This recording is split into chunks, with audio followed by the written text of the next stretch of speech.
rolling. Living in fear.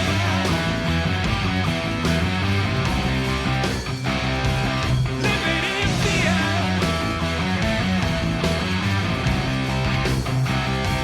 Living in fear.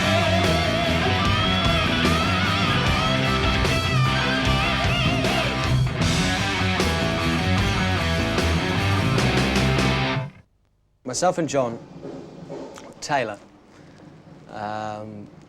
used to be in a band called Duran Duran many years ago. When we were on tour in, I think it was 1983, we got to know Tony, and that's him you can hear now. I was with David Bowie in Australia. I was on tour with the Serious Moonlight Tour. Ran into John Taylor, who was working with Duran Duran at the time, and kind of respected each other's work, and he wanted to work with me, and decided to maybe do something together. And then I saw him again in the south of France, and he seemed to have gotten Andy Taylor involved, and they were looking for a producer, and I got Bernard Edwards involved. And Tony introduced me to Bernard, who I instantly got on very well with. Played Bernard a couple of things that me and John had been working on, and he thought they were very, very good. So we went in and cut a couple of tracks, of which one of them was Some Like It Hot and the other was Get It On. And then we sent them to Robert and said, would you like to sing on these? And I think we sent the tape to Robert, who was in the Bahamas at the time, and he wrote the lyrics for Some Like It Hot on the plane from the Bahamas to England. Just get yourself on the train, yeah, now how you gonna do it? Yes, let's get out of here. And asked me if I was interested in having a go at writing a lyric and a melody for this track.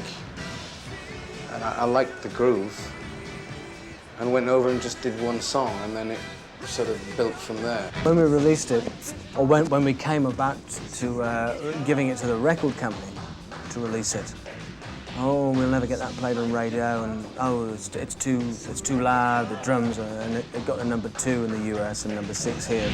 Some like it hot, some like it hot. And it was just one of those things like it was supposed to happen. It sounded cool, so we continued. Get it on, bang it on, get it on. After that, Bernard and Robert did Riptide with Addicted to Love, which was a huge success. Me and Bernard got together with Rod Stewart and did Out of Order, which was a huge success. So we had this real core of a working thing going. Got a phone call if I wanted to do another Power Station album, and of course everyone seemed to be in the loop and wanted to. I'd had the idea for quite a while, and we had this house in Los Angeles. Through the good graces of EMI, Chrysalis, and we've had the luxury of doing pre-production in California, so we could really sit down and write songs together. We cut the basic tracks in Los Angeles, and then did the overdubs, most of them in New York. Previous bands that I've had before, and session work that I've done with Nile Rodgers and Bernard Edwards, who were some of the first cats I ever played with. We used them for a lot of session work and a lot of albums that we recorded in New York. So when it came time to use, to utilize the right people or find the right people for their right instruments, we knew exactly who to call. I finished off the vocals in Milan, and then we mixed it in Capri. The bulk of the material was all done within about 4 months, 2 years ago. So the thing that's important when you're making a record is the music. That came together pretty quick. Completing it to not just to a standard that we were happy with, but also having the circumstances right, because of the personal things that happened to some of us and some of those who aren't with us now. It's an unforeseen. You can't predict, when a lightning bolt comes out of the sky and strikes you down. Don't let your life and ambition just fade away. Make it real. I know the love conquers listening to the playback after he had edited the entire album in Capri, and he was standing out on the terrace looking up at the moon while we were listening to the playback, which is kind of weird for Bernard because he's usually in the room with us.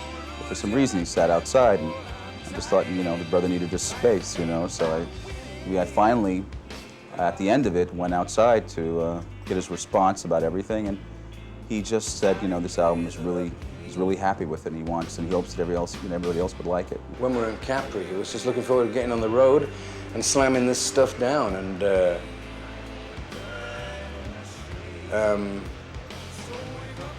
so we'll do him proud. I've known him since I was 19 years old, and everything successful I've ever done musically has been with him. He's the only bass player in the world to me. He's the world's best bass player in the world. And it's unfortunate now that I have to, never thought I'd ever be in this position where I'd have to find a replacement. Not necessarily a replacement, but somebody who could bring something close to what Bernard has given me and given the world all these years.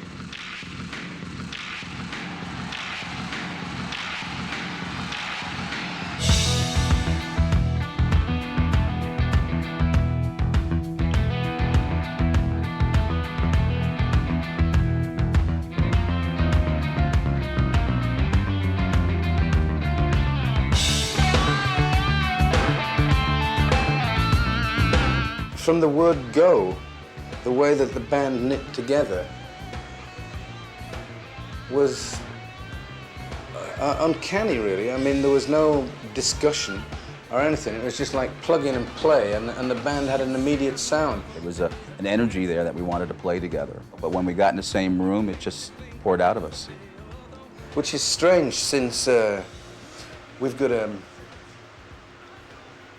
Venezuelan disco drummer. Oh yeah, I'm a banger. I like breaking sticks and sweating and things like that. And a Geordie rock guitarist.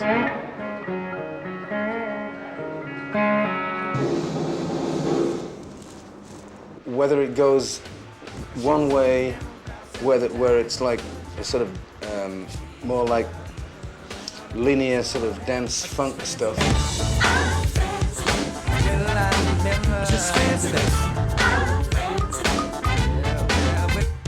That's a cinch. And then when it comes to the sort of muscly rock stuff, like the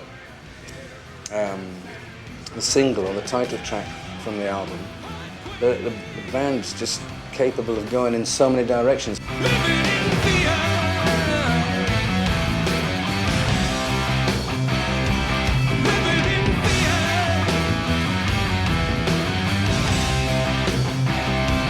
This record, much more so than the last record, I think, has more. It's got more breadth in it, and everyone has had a chance to express themselves in a way that collectively works, and so it makes the whole musical contribution quite wide. Let's get it on. Let's get it on.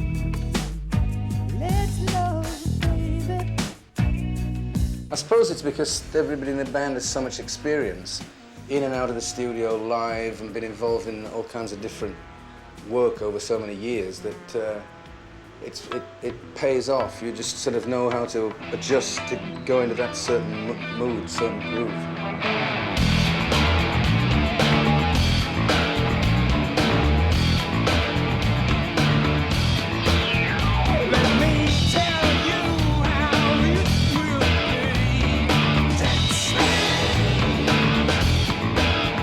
We don't even have to sit down and talk about it. We just go into a room and bang, it comes out of us.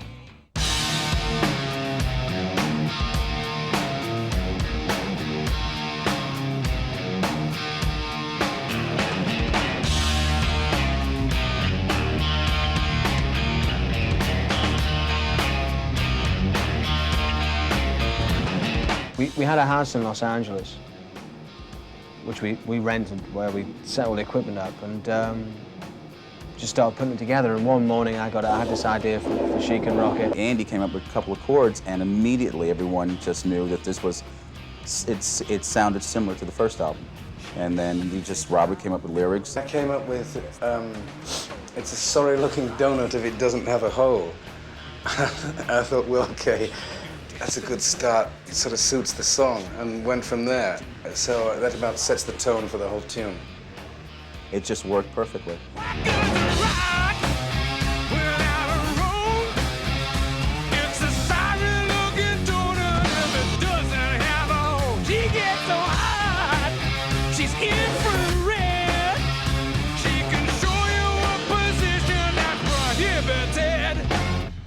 One of the reasons for putting this song out as an introductory single to the fact that Power Station had made another record is that it's so recognizable as the Power Station. It couldn't be anybody else.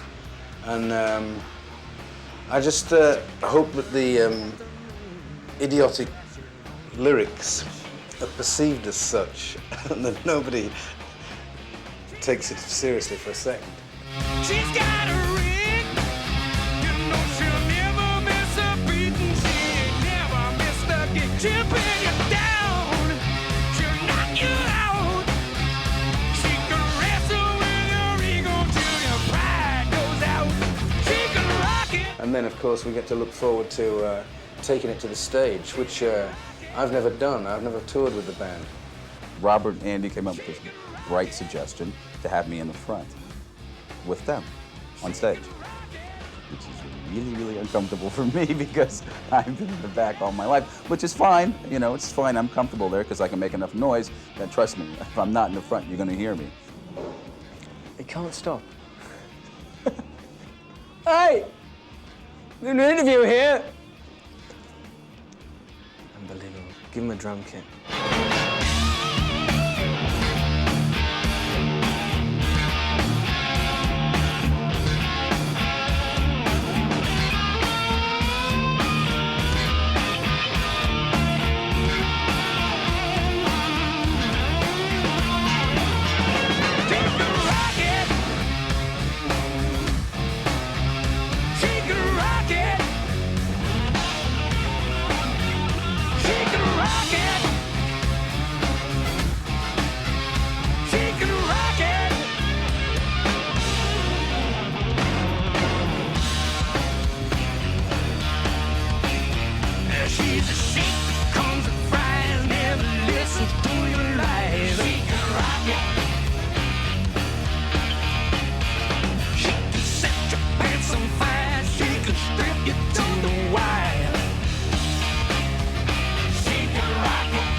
She can tell you what to wear. She can strip your conscience bare.